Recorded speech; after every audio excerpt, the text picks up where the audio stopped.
భారత్ మాతా की జై. జై శ్రీరామ్. ఓం నమ శివాయ. సనాతన భారత హైందవ ధర్మంలో ఈ పరంపరని నిరంతరాయంగా కోట్ల లక్షల వేల వందల సంవత్సరాల నుంచి మనకు అందిస్తున్న గొప్ప సంస్కార కేంద్రాలు ఏమన్నా ఉన్నాయంటే అవి మన దేవాలయాలు. దేవాలయం కేంద్రంగా వివిధ ఆలయాల సమూహం ఏర్పడుతుంది. అవి విద్యాలయాలుగా, వైద్యాలయాలుగా, వేదాలయాలుగా, న్యాయాలయాలుగా, క్రీడాలయాలుగా, గో ఆలయాలుగా, ఇలాగా ఒక దేవాలయం కేంద్రంగా సమాజపరమైన ఈ సేవలు అందించబడుతూ ఉంటాయి. అటువంటి దేవాలయాలు ముష్కరుల దాడికి లోనై కొన్ని వందల సంవత్సరాలు వారి దమనకాండ యథేచ్ఛగా సాగి వారి దుర్మార్గ వ్యవస్థ మనకి కళ్ళ కట్టినట్టుగా కూడా గోచరిస్తూ ఉంటుంది. చరిత్ర తిరగవేస్తే సుమారుగా ఈ దేశంలో 30,000 దేవాలయాలను వాళ్ళు ధ్వంసం చేసినట్టుగా మనకు తెలియవస్తుంది. దానిలో 3,000 దేవాలయాల మీద వారి యొక్క గుమ్మటాలు నిర్మించి వారి పైశాచికత్వాన్ని ప్రదర్శించుకున్నారు. ఇప్పుడిప్పుడే భారతదేశంలో హిందూ ధర్మం పట్ల మరింతగా అవగాహన పెరుగుతూ ప్రతి ఒక్క కుటుంబంలో కూడా చైతన్యం కలుగుతూ మా దేవాలయాలు మా హక్కు అంటూ దేవాలయాల ద్వారా సమాజ చైతన్యాన్ని కలుగజేసుకునే విధానంలో ముందుకు సాగుతున్నాం. ఈ విషయంలో రాష్ట్రీయ స్వయం సేవక సంఘం కానివ్వండి, విశ్వ హిందూ పరిషత్ కానివ్వండి, సమరతా సేవ ఫౌండేషన్ కావండి, ఎనలేని సేవల్ని అందిస్తున్నాయి మా బజరంగుల యొక్క సహకారాలతో. ఈ విషయాన్ని మరింతగా చైతన్యపరుస్తూ సమాజంలో దేవాలయాలు ప్రభుత్వ కబంధహస్తాల నుంచి విముక్తి కలగాలని ఒక ఆలోచన చేశారు మన పెద్దలు.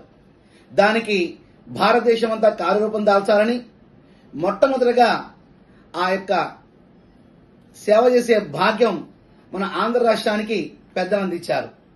ఈ రోజున జనవరి 5వ తారీఖున హైందవ శంకారం పేరుతో మన గన్నవరం దగ్గర అద్భుతమైన హిందూ చైతన్య సభా కార్యక్రమం నిర్వహిస్తూ మా దేవాలయాలు విముక్తి ఉద్యమానికి శ్రీకారం చుడుతున్నాం అంటూ ఒక చైతన్యవంతమైన నినాదాన్ని అక్కడ ఇవ్వడం జరుగుతుంది. అక్కడ నుంచి భారతదేశంలో మిగతా రాష్ట్రాల్లో కూడా ఈ కార్యక్రమం జరుగుతుంది. తొందరలోనే మాననీయ భారత ప్రధాని నరేంద్ర మోడీ గారి యొక్క నాయకత్వంలో మరి ఎన్డీఏ కూటమిలో ఉన్న అన్ని రాజకీయ పార్టీలు కూడా మద్దతు తెలియపరుస్తూ ఎలా అయితే ఇతర మతాల వారికి వారు మందిరాలు వారి ఆధీనంలో ఉన్నాయో మన దేవాలయాలు మన హిందూ యొక్క సమస్యల ఆధీనంలో ఉండేట్లుగా ఒక కార్యాచరణ గత సంవత్సరాల నుంచి కూడా చేసుకుంటూ ఒక కమిటీని వేసి సుమారుగా 1000 దేవాలయాల మీద పరిశోధన చేసి పూర్వకాలం నుంచి రాజుల కాలం నుంచి ఉన్న దేవాలయాల వ్యవస్థలు, జమీందారుల కాలంలో వచ్చిన దేవాలయాల వ్యవస్థలు, భారతదేశ స్వాతంత్రం వచ్చిన తర్వాత మరి దేవాదాయ ధర్మాల శాఖ తరపున వ్యవస్థలు, అలాగే ప్రైవేట్ వ్యక్తుల చేతుల్లో కమిటీలుగా ధర్మకర్తలుగా ఉన్న వ్యవస్థలు, మఠపీఠ ఆశ్రమాధిపతులు నిర్వహిస్తున్న దేవాలయ వ్యవస్థలు, ఈ 5 భాగాలుగా తీసుకుని వీటి మీద ఒక కార్యాచరణ రూపకల్పన చేసి ఒక చక్కటి విధి విధానాన్ని ఏర్పాటు చేయడం జరిగింది. దీని వలన ఏ ప్రభుత్వం కూడా మా దేవాలయాలకి ఇదిగో ఇస్తున్నాం అనవలసిన అవసరం లేదు. మా దేవాలయం మేమే రక్షించుకుంటాం, మా దేవాలయం మేమే పోషించుకుంటాం. ఎందుకంటే గత 40-50 సంవత్సరాల నుంచి కూడా చూసుకున్నట్లయితే 4,09,000 ఎకరాల భూమి ఉన్న దేవాదాయ ధర్మాదాయ శాఖలో 1,00,000 ఎకరాలు అన్యాక్రాంతమైందని చెప్పేసి దేవాదాయ కమిషనర్ గారే ఒక ప్రెస్ మీట్ లో చెప్పడం జరిగింది. దీన్ని బట్టి భూ బకాసురులు ఏ విధంగా అయితే ఈ భూమిని ఆక్రమించుకున్నారో ఒక్క అంగుళం కూడా వదలకుండా వారు స్వచ్ఛందంగా ఇస్తే సరి, లేకపోతే మన భూముల్ని మన దేవాలయానికి మనం ఇప్పించుకుందాం. దానికోసం కూడా మనం ప్రయత్నం చేద్దాం.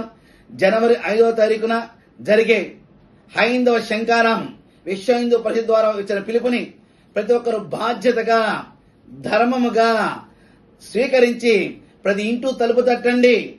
సమిష్టిగా సమూహంగా రండి, కదలండి, కలిసి రండి, తలరండి, చేయి కలుపుదాం, ధర్మ పరిరక్షణ చేద్దాం.